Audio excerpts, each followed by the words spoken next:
Hello friends, welcome to my channel PCS with Chauhan. Guys, मेरा नाम है कीरत चौहान और दोस्तों यहाँ पे हम कर रहे हैं घटना चक्र की सामान्य भूगोल की बुक, जिसमें हमारा पार्ट चल रहा है विश्व का भूगोल यानी कि वर्ल्ड ज्योग्राफी। तो अभी हम जो करेंगे चैप्टर नंबर 20 करेंगे, जो कि है जलमंडल। गाइस, अगर आपको वीडियो पसंद आए तो लाइक करेगा, कमेंट करके जरूर बताएगा आपको कैसे लगा, एंड शेयर करेगा दोस्तों में अपने।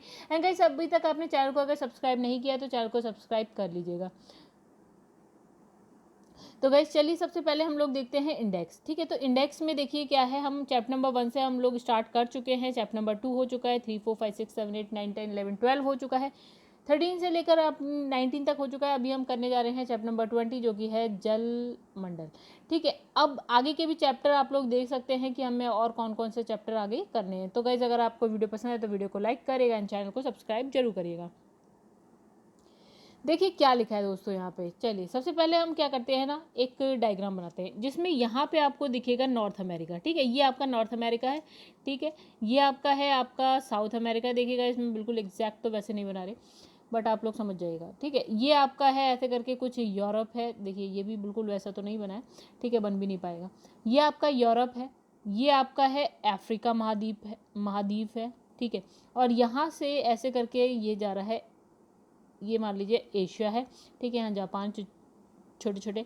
फिर यहाँ पे है आपका ऑस्ट्रेलिया। ठीक है, ये हो गया आपका ऑस्ट्रेलिया, ये हो गया आपका एशिया। ठीक है, ये आपका इंडिया वाला पोर्शन है, एशिया अफ्रीका सब हो गया।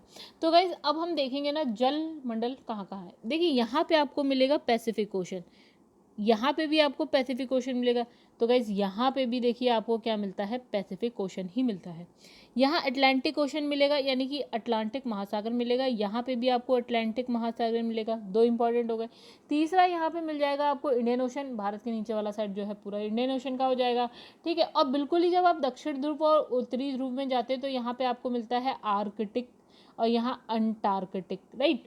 तो ये सब मिलेंगे, आर्कटिक ओशन, अंटार्कटिक ओशन। तो हमने क्या क्या समझा, Pacific ocean, Atlantic ocean, Indian ocean, और यहाँ आर्कटिक ओशन ऊपर और नीचे अंटार्कटिक। चलिए अब हम बात करेंगे। तो गाइस इसी में एक और चीज़ देख लेते हैं। जो ये स्थल वाला पार्ट है ना, वो हमारा टोटल पृथ्वी पे कितना है, 30%। और जो जल वाला पार्ट है वो टोटल पृथ्वी पे कितना है, 70%। यानी कि कह सकते हैं 2/3 जो है आपका जल है। ठीक है, और 30% क्या है, स्थल है। चलो अब बात करते हैं आगे। पृथ्वी की सतह के कुल क्षेत्रफल के 30% भाग पर स्थल है, यानी स्थलीय क्षेत्र। 70% पे जल क्षेत्र है, यानी कि कह सकते हैं 2/3 पे जल क्षेत्र है। तो जलमंडल का सर्वाधिक बड़े घटक को हम क्या बोलते हैं, महासागर बोलते हैं, जो सबसे बड़ा जल का होता है। ठीक है, तो पृथ्वी पर 4 जो है सबसे बड़े महासागर की हम बात करते हैं, यानी कि प्रमुख जो महासागर है उनकी बात करेंगे। पहले नंबर पे और सबसे बड़ा होता है प्रशांत महासागर। दूसरे नंबर पे नाम आता है अटलांटिक महासागर का, वो भी हमने देखा। तीसरे पे आता है इंडियन ओशन यानी कि हिंद महासागर। फोर्थ नंबर पे होता है आर्कटिक महासागर, जो उत्तरी ध्रुव के पास होता है।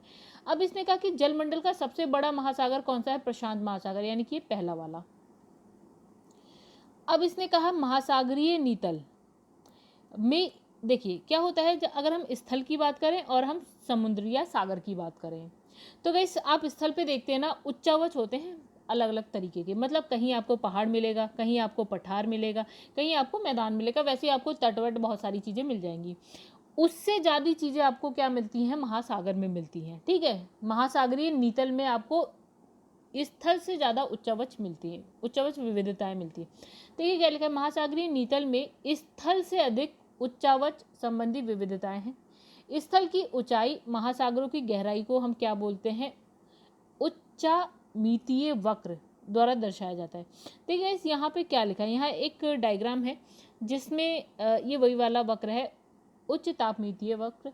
तो गैस यहाँ पे देखिए, एक यहाँ लिखा है महाद्वीपीय मग्न तट, एक लिखा है महाद्वीपीय ढाल, यहाँ लिखा है गहरा सागरीय मैदान। और ये होता है जो ये वाला होता है ना, बिल्कुल जो स्थल से के समान चलता है आगे की तरफ, तो वो होता है तल, सागर का तल। और जो नीचे वाला पोर्शन होता है उसे हम नीतल बोलते हैं। क्या बोलते हैं, नीतल। ये नीचे वाला होता है नीतल। तो इसने कहा कि भैया स्थल पे जितनी विविधताएं मिलती है ना उच्चावच की, उससे ज़्यादा आपको सागर के नीतल पे मिलती हैं।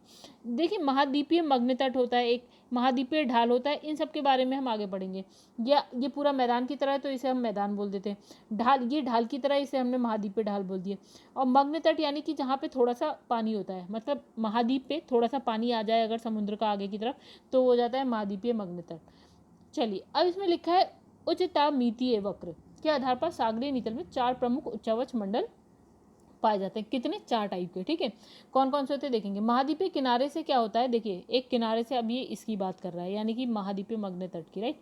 तो महाद्वीपीय किनारे से सागर की अतल गहराई तक ये मंडल क्रमशः क्या होता है, मग्न तट होता है। और एक होता है महाद्वीपीय मग्न ढाल, वो भी हमने देख लिया। गहरा सागरीय मैदान भी देख लिया। और एक होता है महासागरीय गर्त। तो गाइस यहाँ पे थोड़ा सा ये जो है ना, ये डायग्राम जो है क्लियर है नहीं, तो हम ये दोबारा से दिखाएंगे बुक में। ठीक है, आगे पढ़ लेते हैं और उसके साथ साथ हम डायग्राम आपको दिखाएंगे। अब देखिए यहाँ पे क्या लिखा है, यहाँ लिखा है महाद्वीपों के किनारे वाला वह भाग जो महासागरीय जल में डूबा रहता है। देखिए हमने जो स्टार्टिंग में कहा ना, ये थोड़ा वाला जो ये वाला, ये इसकी बात करें मग्न तट की। ठीक है, तो ये थोड़ा सा जो है जल में डूबा रहता है, जिस पर क्या है, जल की औसत गहराई कितनी होती है, 100 फैथम यानी कि 6 फीट तक होती है। नॉर्मली लोगों की हाइट जो है 5.8 फीट तक होती है, राइट। तो 6 फीट इतना मान लीजिए कि आप जैसे हम जैसे लोग डूब जाएंगे। और उसका जो ढाल होता है वो 1 डिग्री से 3 डिग्री के बीच होता है, यानी बहुत कम होता है। ठीक है, तो हम इसको बोलते हैं महाद्वीपीय मग्न तट, ये हम देख चुके हैं। अब आगे बढ़ जाते हैं। अब इसने लिखा है जल मग्न तट और गहराई जो मैदान होता है, मतलब इसने कहा कि ये वाला, देखिए ये वाला मग्न तट था और ये वाला मैदान है, तो इसने अब ये बीच वाले पार्ट की बात कर रहा है।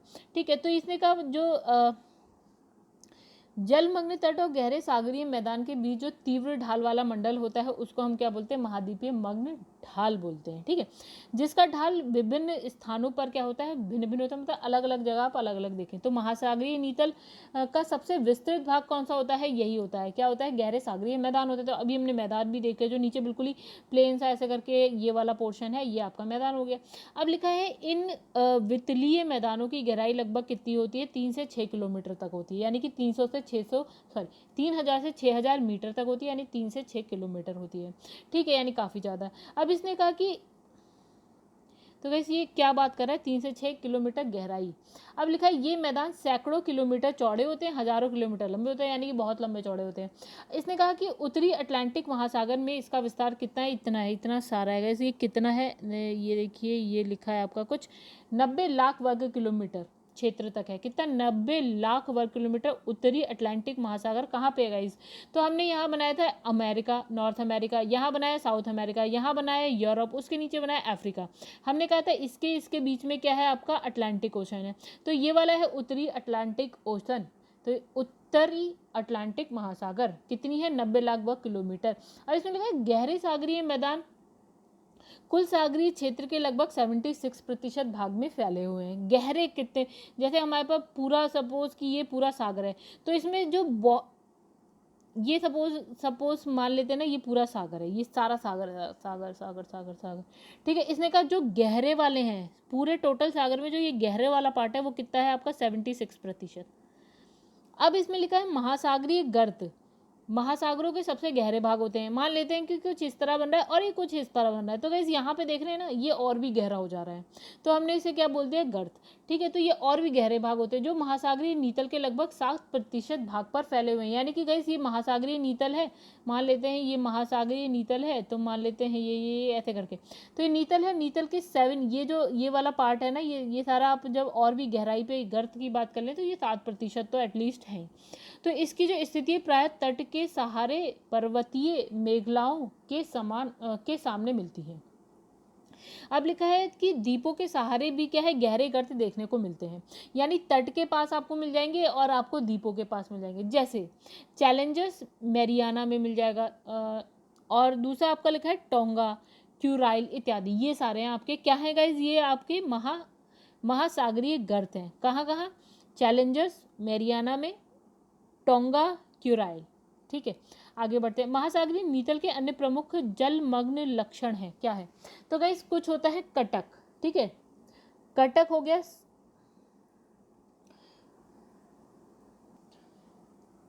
तो गाइस जैसे हम बना रहे हैं नीतल सपोज, ठीक है, महासागरीय नीतल है ये आपका महाद्वीप हो गया, ये महासागर में आ गए, उतर गए हम लोग। तो कटक में कहीं जैसे आप थोड़ा सा ऐसे चलेंगे तो कहीं पे ऐसे पहाड़ की तरह आपको कटक ऊपर की तरफ मिल जाएगा, गर्त आपको नीचे की तरफ मिल जाएगा, ठीक है। समुद्री पर्वतों की बात करें तो वो पर्वत भी आपको ऐसे ऐसे करके मिल ही जाएंगे कहीं ना कहीं, ठीक है। एक होता है ग्योट, यानी कि गाइस कटक की तरह होता है लेकिन इसका जो शिखर होता है वो समतल होता है, यानी इसका जो शिखर है वो समतल है। फिर कैनियन क्या होता है, गर्त को ही थोड़ा सा और बढ़ा दो तो ये हो जाएगा कैनियन, ठीक है। एक होता है विभंग क्षेत्र, ठीक है। तो इसी प्रकार अनेक द्वीप, प्रबाल भित्ति, जलमग्न ज्वालामुखी पर्वत आदि जलमग्न लक्षणों की विविधता को और बढ़ाते हैं। देखिए जो बहुत सारे द्वीप जैसे कि अंडमान निकोबार द्वीप समूह आप जानते हैं, तो ये कुछ इस तरह से हो सकता है गाइस कि जैसे जो सागरीय नीतल है ना, मान लीजिए ये पानी का लेवल है ऊपर, ठीक है। तो इसने कहा कि भैया नीचे से ज्वालामुखी, अंडमान निकोबार या बहुत सारे ऐसे द्वीप है जैसे कि मान लेते हैं जापान की साइड वाले, तो गाइस ऐसा होता है कि मे बी ज्वालामुखी यहाँ पे हो और ज्वालामुखी जब फटी हो तो ऊपर लावा आए और लावा ऊपर आते आते जम गया हो, ठीक है। तो ये पानी के ऊपर आपको इतना एरिया दिखने लगेगा, तो ये क्या हो जाता है, द्वीप हो जाता है, ठीक है। अब यहाँ पे लोग रहने लगते हैं धीरे धीरे। इसी तरह बहुत सारे आपके इंडोनेशिया के हो गए, जापान के हो गए, फिलीपींस के हो गए, ठीक है, ये सारे हो गए। अब इसे क्या है, मध्य अटलांटिक कटक, उत्तर में आइसलैंड से दक्षिण में बोवेट द्वीप तक एस अक्षर के आकार में इतने किलोमीटर की लंबाई में फैले हुए हैं। मतलब गाइस हम जानते हैं ना, यहाँ नॉर्थ अमेरिका है, यहाँ आपका साउथ अमेरिका है, यहाँ आपका अंटार्कटिका है, और यहाँ पे आपका है यूरोप है, और यहाँ है अफ्रीका। तो गाइस इस तरह से आपको एक कटक मिल जाएगा। कटक हमने क्या देखा था, जैसे हम नीतल पे जाते हैं तो ये थोड़ा सा उभरा हुआ पार्ट होता है, ठीक है। तो ये पूरा का पूरा ऐसे करके एक पूरी एस आकार में बना हुआ है, ठीक है। आइसलैंड से लेकर बोवेट द्वीप तक बना है, एस अक्षर के आकार में बना हुआ है, ठीक है। इसकी लंबाई भी दे रखी है 14,400 किलोमीटर लंबा है ये, ठीक है। और इसमें लिखा है कि 90 ईस्ट रीज, ठीक है, 90 ईस्ट रीज हिंद महासागर स्थित एक कटक का नाम है, हिंद महासागर में है ये 90 ईस्ट रीज, तो ये इंपॉर्टेंट है। अब इसने लिखा है 90 डिग्री पूर्वी देशांतर के नज़दीक और इसके समानांतर फैला ये कटक लगभग 5,000 किलोमीटर लंबा है। यानी अगर ये पृथ्वी है, ये आपका 0 डिग्री देशांतर है, यहाँ से आप पहुँचेंगे 90 डिग्री के साथ साथ, अगर मान लेते हैं यहाँ पे इंडिया है तो उसके नीचे हिंद महासागर, तो साथ साथ ये 90 किलोमीटर का बना हुआ है। कौन से, 90 डिग्री देशांतर पे, ईस्ट, ये वाली साइड पूर्वी साइड होती है तो ईस्ट, राइट। तो यही लिखा है 90 पूर्वी देशांतर, 90 डिग्री पूर्वी देशांतर के साथ साथ 5,000 किलोमीटर लंबाई है। अब इसका विस्तार इसने लिखा है, अक्षांश बता रखा है इसने, जो इसने कहा कि भैया ये 0 डिग्री है तो ये मान लेते हैं 33 डिग्री दक्षिण यानी कि साउथ से लेकर 17 डिग्री नॉर्थ तक है, यानी इतना बड़ा है ये, 90 किलोमीटर का है। कौन से देशांतर के पास है, 90 डिग्री ईस्ट देशांतर के पास मिलेगा आपको, ये इसने उसकी स्थिति बता दी, ठीक है। इसकी जो चौड़ाई है वो 200 किलोमीटर है। मध्यवर्ती मुख्य कटक हिंद महासागर के उत्तर में प्रायद्वीपीय भारत के मग्न तट से प्रारंभ होता है।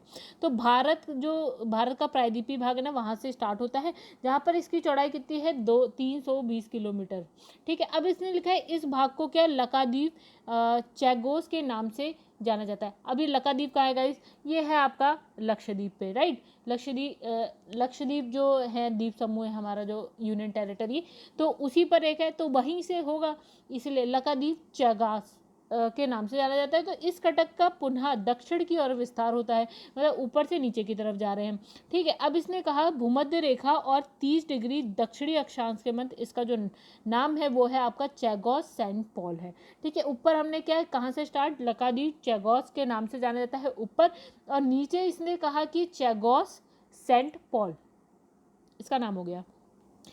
आगे लिखा है कि जहाँ ये कटक सागर के ऊपर आ गए हैं वहाँ कई प्रकार के द्वीप पाए गए।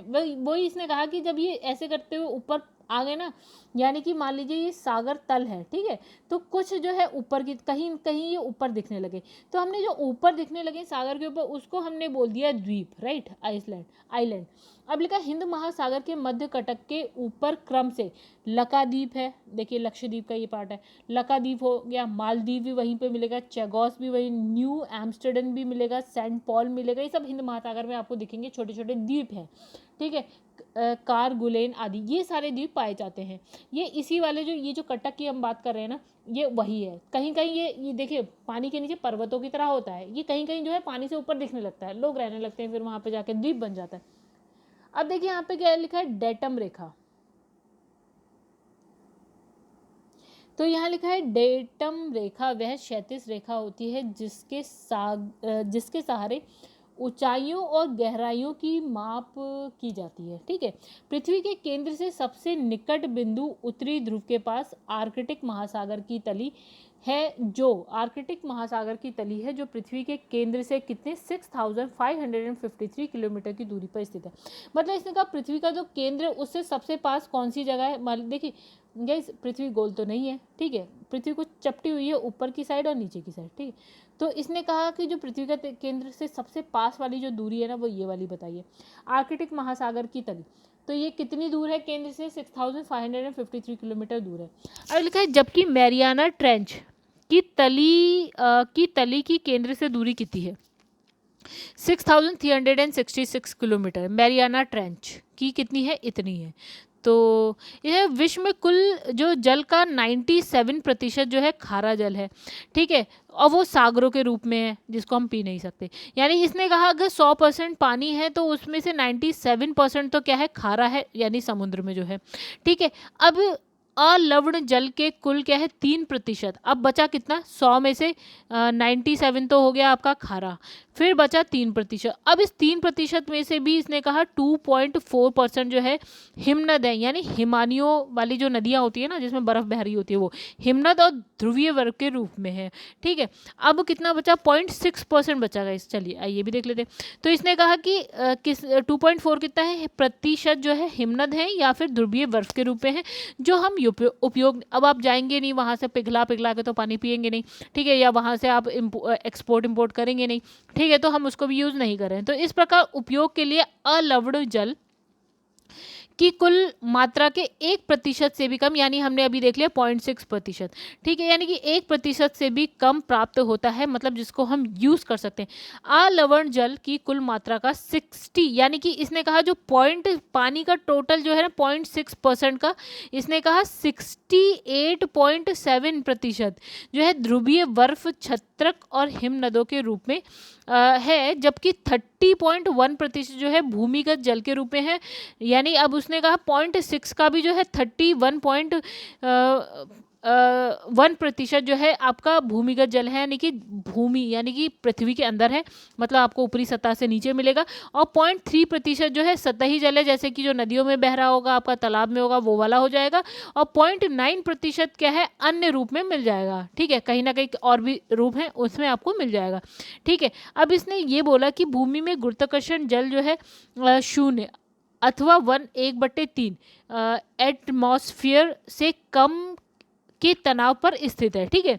अब इसने कहा केशिका जल जो है 1/3 से लेकर 30 एटमॉस्फेरिक दबाव के बीच पाया जाता है। चलिए गाइस यहाँ पे जो है ना हम फटाफट क्या है इसके क्वेश्चन भी कर लेते। देखिए इतना बड़ा क्वेश्चन IAS के अलावा कहीं नहीं आ सकता, तो ये IAS 2020 का क्वेश्चन है, 2020 का। अब इसमें लिखा है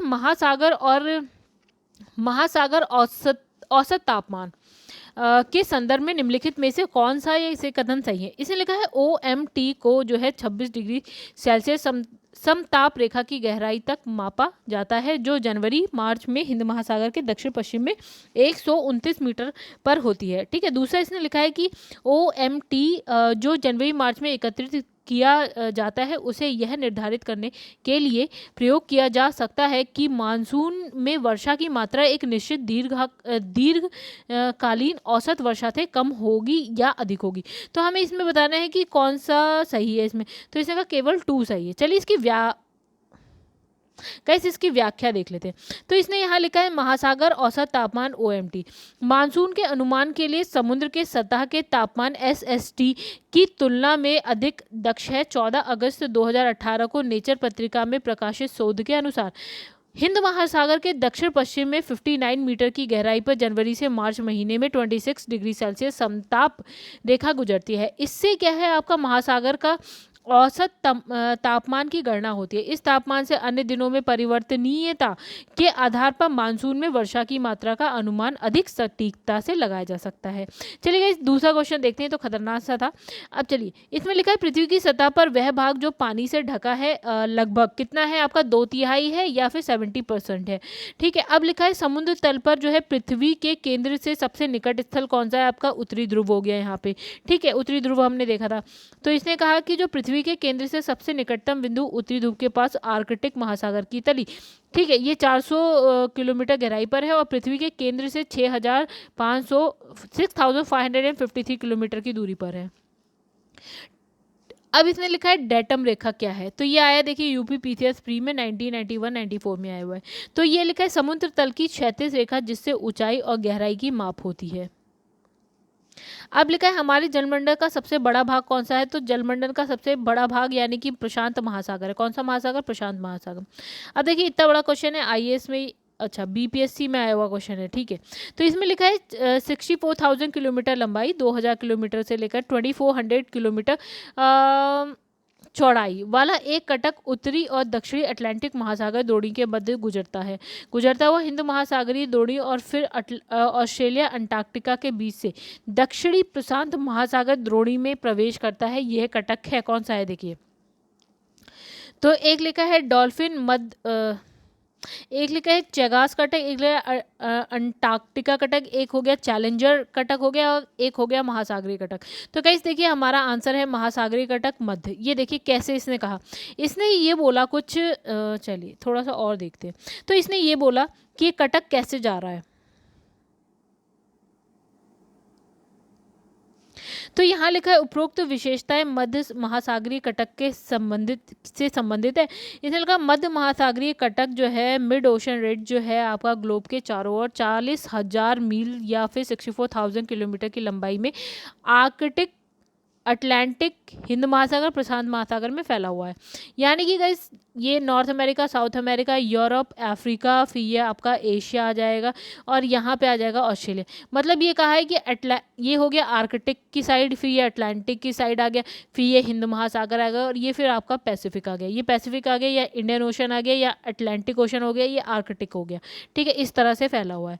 ठीक है, तो इसने कितने किलोमीटर, 40,000 मील से लेकर 64,000 किलोमीटर तक की बात करी है। ठीक है, तो ये देखिए आर्कटिक, अटलांटिक, हिंद महासागर, प्रशांत महासागर में फैला। ये पृथ्वी की सतह का क्या है, अकेला सबसे विशालतम भूगर्भिक लक्षण है। ठीक है, अब इसमें लिखा है 90 ईस्ट रिज कहाँ पर स्थित है, तो ये हमने कहाँ देखा था, हिंद महासागर में देखा था गाइस। ठीक है, तो भूमि में गुरुत्वाकर्षण जल किन तनाव पर रहता है, तो इसने कहा 1/3 एटमॉस्फेरिक से कम पर। ठीक है, तो इसमें भूमि में गुरुत्वाकर्षण जल 0 अथवा 1/3 एटमॉस्फेयर से कम के तनाव पर स्थित होता है। केशिका जल जो है 1/3 से 30 एटमॉस्फेरिक दबाव के बीच पाया जाता है। चलिए अब आगे है पृथ्वी ग्रह पर उपयोग के लिए, IAS का क्वेश्चन है 2010 का। तो इसने लिखा पृथ्वी ग्रह पर उपयोग के लिए उपलब्ध अलवण जल कुल प्राप्त जल की मात्रा के लगभग 1% से कम है। बिल्कुल सही है। पृथ्वी जल पर पाए जाने वाले कुल अलवण जल यानी कि जो मीठा जल है पीने वाला जो होता है का 95% ध्रुवीय बर्फ छत्रक हिमनदों के में जो है आबद्ध है। ठीक है, इसने कहा जो पहला तो इसने कहा कि पीने वाला 1% से कम है। इसने कहा जो अलवण जल यानी कि मीठा जल है उसका भी 95% जो है आपका ध्रुवीय बर्फ में या हिमनद में पाया जाता है। ठीक है, तो गाइस देखिए पहला तो सही है, दूसरा सही नहीं। अब कैसे सही नहीं, इसने कहा है कि 95%, कितना बोला 95। चलिए आइए देखें। पहली बात तो पृथ्वी पे जितना भी जल है उसका 97% खारा है यानी कि समुद्र में मिलेगा। ठीक है, और बचा 3% में से 2.4% जो है आपका किस में मिलेगा, हिमनद और ध्रुवीय बर्फ में मिलेगा। ठीक है, इसलिए दूसरा वाला ऑप्शन गलत है। ठीक है, जो उपयोग नहीं कर सकते जिसका हम, ठीक है। अब जो बचा हुआ अलवड़ जल है यानी कि 0.6 की बात कर रहा है ये, 2.4 के बाद जो बचा 0.6 ही बचा ऑब्वियसली, तभी तो दोनों मिला के अगर देखा जाएगा तो 3% हुआ। तो इसने कहा जो 0.6% है उसमें से उस मतलब यानी कि अब इसने कहा कि जो पीने वाला जो जल है यानी कि मीठा जल है वो 1% से भी कम है, ऑब्वियसली 0.6 है यानी कि 1% से कम है, ठीक है। तो इसने कहा इस 0.6 का भी जो अब हम बात करें तो इसमें अलवड़ जल की कुल मात्रा का जो है 0.6 का भी जो 68.7% है वो ध्रुवीय बर्फ क्षेत्रक और जो है आपका हिमनदों के रूप में पाया जाता है। 30.1 जो है आपका भूमिगत जल है और 0.3 जो है आपका सतही जल है यानी नदी वदी वाला तालाब वाला, ठीक है। और बचा हुआ जो और भी तरीके के जल होते हैं वो 0.9% है। हमारे उपग्रह में मृदु जल की सर्वाधिक मात्रा है, कहाँ पे मिलेगी गाइस? महाद्वीपीय और पर्वतीय हिमनदों में।